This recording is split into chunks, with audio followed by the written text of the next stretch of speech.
Hello all, welcome to Conduira Online. I'm Deepthi Abdullah here. When you start preparing for the GRE exam, there is one doubt at the back of your mind. Should I be looking at first learning the concepts, or should I start my preparation with taking the mock exams or the full-length tests? When should I start taking the FLTs? How many should I be taking? Now, this is how I usually advise my students to prepare for the GRE exam. Start by fixing the date of your exam. GRE is an exam that is not having a fixed syllabus that you will be ever confident of saying that I will complete everything and therefore then I will start booking my date. You'll never be confident. But by fixing a date, you will then put in a boundary and you can then work around that boundary. Having set the date, what is it that you should be looking at? Start with one of the diagnostic tests so that you are now aware of the test as a whole and also are aware of where your strengths and weaknesses are. Then start preparing on the concepts. But at least 20 to 30 days before the test date, start looking at the full-length tests. Now, why are the full-length tests important? Do understand that the GRE exam is a 4-hour long exam. So on the day of the exam, you would be mentally tired after maybe first section or the second section. But even then, you should be able to perform well. Do understand that your strength might be quantitative section, but on that day you are forced to look at 3 quantitative sections because one of the research sections is the quantitative section. Now, being prepared for 2 sections of quant and then suddenly you are forced to look at a 3rd section puts in a mental strain. So these are all the things that you should be ready for.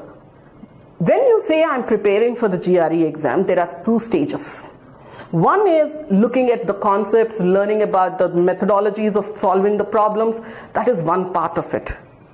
But the second more important part is to get habituated to the test conditions.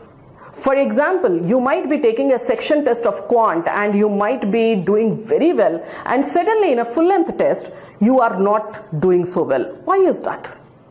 One of the reasons might be your mind is tired after the first AW section, and while you are taking the section test, you are not putting in that amount of time that is required to solve an AW question. But in the actual exam, the first section is always going to be the writing section where you need to spend an hour before you go into a verbal or a quant section.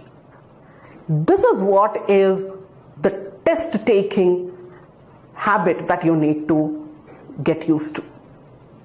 Now, how many FLTs you should be looking at? As I said, 20 to 30 days before the exam date is when you should start taking the FLTs, maybe 1 or 2 in a week. So 4 weeks or 3 weeks and 1 or 2 in a week, that is how we usually come to that picture of 5 to 8 FLTs is what we are looking at. And taking an FLT is not all. What you need to do is also to go back and keep analyzing what are the kinds of the mistakes that you are doing in the exam and keep correcting them. So if you take 1 FLT a day, you might not even get enough time to analyze and then correct. So there should be a balance between the total number of full-length tests that you are taking and the time that you are putting before the next full-length test, because you need to see that improvement and you need to give yourself some time to put in that practice on those areas where you need that practice on. If you are able to put this in on a calendar and make a timetable for yourself, that is when you would be able to prepare in a focused manner and reach your goals of 320 plus in the GRE exam. Thank you very much.